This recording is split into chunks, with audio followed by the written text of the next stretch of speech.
Billy Cosh. Good morning, Billy. Good morning, Rob.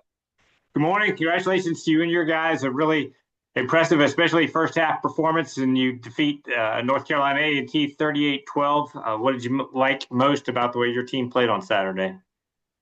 Found a way to win in November. I thought the first half was really good in all three phases. Second half, we were just okay. I think we controlled the ball well in the second half offensively. We had long drives, with third down conversions, penalties that got us some first downs. We got some takeaways in the second half, which is good.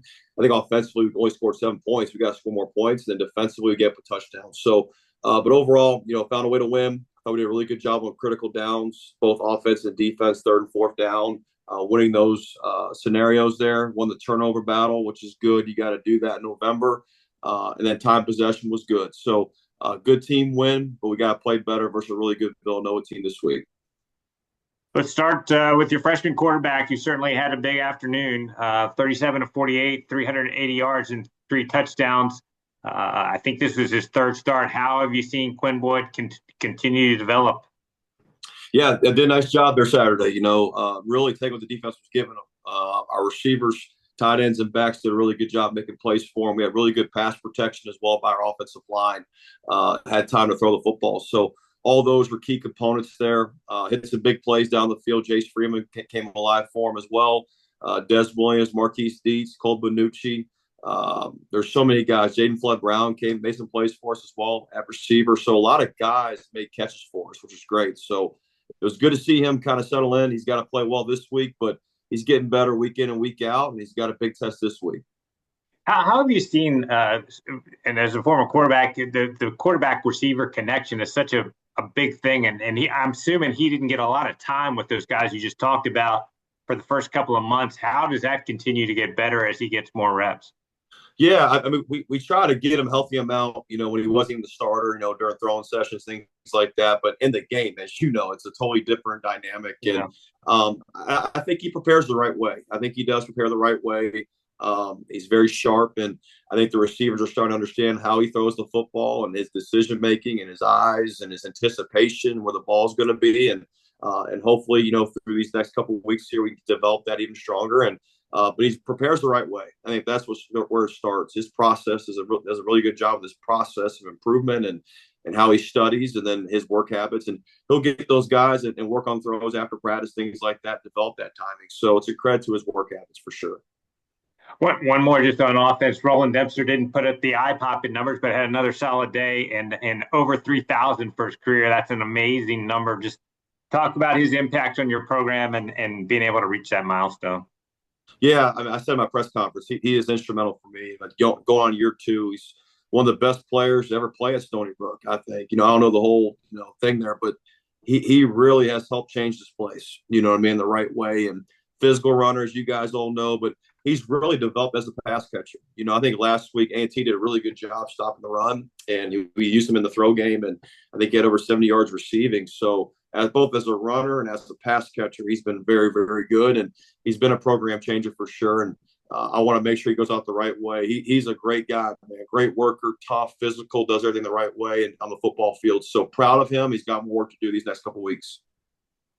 Defensively, you hold A&T to 221 yards in the game. You mentioned you got a couple of interceptions, 4 sacks in the game. What were you able to do, especially in that first half, to kind of shut them down?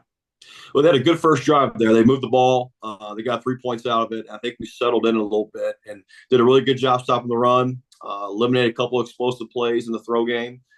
Their quarterback did a pretty good job of extending plays and making plays, but I think we just kind of settled in after that first drive. And then we could have caught a couple more picks, but we dropped them. But it was good to get 2 takeaways. AK had a great pick there. It was his first one of the year.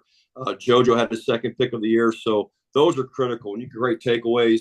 It obviously changed the mood of the game. And I thought we did a really good job just playing hard, swarming to the ball. Coach Lewis and his staff does a great job. They do a really good job putting our guys in position, and our guys believe in that system. And but we found ways to get off the field on third down as well, which is critical. I think we're really good on first down. That helped. When you get guys a second and long, that really helps your second and third down plan for sure. How have you seen that group defensively get better and better? Because it seems like that they have as the year has gone along. Yeah, I definitely think so. I think they definitely improve week in and week out. I think the more you play, the more you tackle, the better you get. And then you kind of create rhythm. The D line, the linebackers playing together, the secondary calling off the linebackers, the support players. I think the more you play together, the more rhythm you get on defense as well. And Coach Lewis kind of knows his personnel. He has some new guys come in, and you kind of learn what they can and can't do, and you try to work around those things and work with those things as well. So but no, it's a credit to Coach Lewis and his whole defensive staff. They do a great job preparing our guys, and I'm really proud of that group. They got a big test this week with Villanova for sure. Yeah, let's talk about that. Another nationally ranked opponent on the road in Villanova. Um, Team you're familiar with. As you look at this year's group, what are some of the challenges they present for you? Good in all three phases. Number one, they're hot. They've won a lot of games, obviously, in a row, and they've been good for a long time. But start with their offense. I think their run game's incredible. I think their offensive line is very well coached. They're physical, got a lot of guys back. They move the line of scrimmage. They got great backs. They got a lot of guys that can carry the football. Almost three guys that can carry the football, I believe, that are really dynamic and different in their own ways, but find ways to advance the ball. And their quarterback's very accurate. Good passer, very extremely intelligent guy, just a really good decision maker. Got good pass catchers. Then defensively, just top down, they're really good. Starts with their D line. They're a three down front. They're physical. They get off blocks. Got great backers. Hartzell's been there forever. He's a great linebacker. He'll find the ball and hit you. And then got some new secondary guys, but they got good length and good ball skills. So just a really good team overall. And they found ways to improve week in and week out. They do a really good job with the turnover ratio, obviously, and not turned it over. They do create takeaways on defense, and they're not penalized a lot. So they're a well-coached outfit, well-coached outfit. So got to have a good week of preparation. Got a lot of respect for them. Got to go on the road to Villanova. So we got to play our best and perform our best, and it starts with practice this week. Their quarterback, Pat McQuaid, is a transfer that they brought in. He's a little different than Connor Watkins has been there in the past. What do you see in him that causes problems, I guess? Just really accurate as a passer. Gets the ball out quick. He's got some good receivers and tight ends that can catch the ball. Even his backs can catch the ball in the backfield. But just you can tell he's got a really good basis of the system. He's new to the system. Each week he's improved. I think they've kind of opened up week in and week out. Looks like from my eyes there as a guy watching him, and does a really good job with his ball placement. Puts the ball where it's supposed to be. He lets those guys run and catch. He kind of puts guys out in front. Does a nice job of leading those guys. So really good player, really good passer. The run game does help for sure, but he's really elevated their offense. I mean, they're finding ways to score, but whether it's running or throwing the ball, he's been a really good addition for their offense.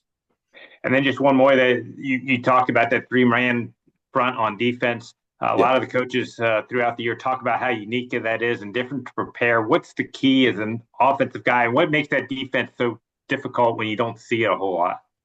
Well, they plug gaps, and there's different guys that can attack the football, where it's linebackers or safeties, you know what I mean, that can make plays on the ball. So you think you're blocking the right people, and then all of a sudden there's a new guy that fits the box, or they can drop in coverage. So when you're three down space, you can drop 8, you can rush 4, you can rush 5, you can do multiple things. You're more multiple what you can do, and they do a really good job with their pressure system as well, and sometimes they rush 4, it looks like they're blitzing 5, but they can generate pass rush, different ways. And they got a really good nose guard. I mean, it's kind of like a baseball team. They got a really good nose guards like their catcher. They got a good Mike that's their pitcher, and they got good post players like your center fielder. It's like a baseball team. They're good up the middle. So very impressive team. They've been good on defense for a long time, so it'll be a great challenge for us this week. All right, Billy, thanks so much for your time here this morning, and we'll talk again next Monday. Thanks, Rob. Take care. All right. Yeah, you too.